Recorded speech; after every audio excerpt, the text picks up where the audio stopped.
These rules are absolutely dynamite, and one of very the things simple, they're very simple, and that's why it's an book.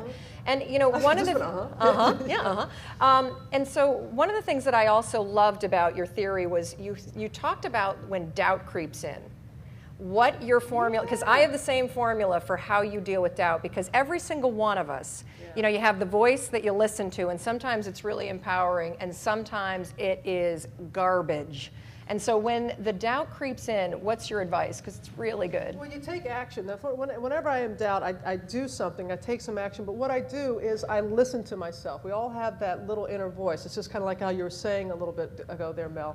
And then we all hear it, but do we choose to act upon it? Do we really hear it? Sometimes we do, but we know, but you do have that inner voice. So I get very quiet. I have what I call my quiet time. And that came from your grandmother, My right? My grandma Sally, she was a very spiritual person, and she was always like, okay, get quiet with your thoughts.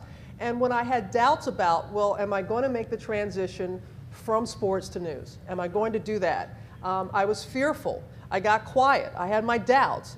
When I got quiet, I realized that I wasn't so much afraid that I could do it. I was afraid of what others would feel about me making the transition. And once I realized I was more fearful of what others thought, that it really wasn't my fear, I'm like, oh, I've dealt with that before. I mean, people are going to feel what they want and think anyway. True. It's true. But it's all about also taking action. You know, the secret to getting ahead is just getting started, about doing one simple action to get you to where you want to go.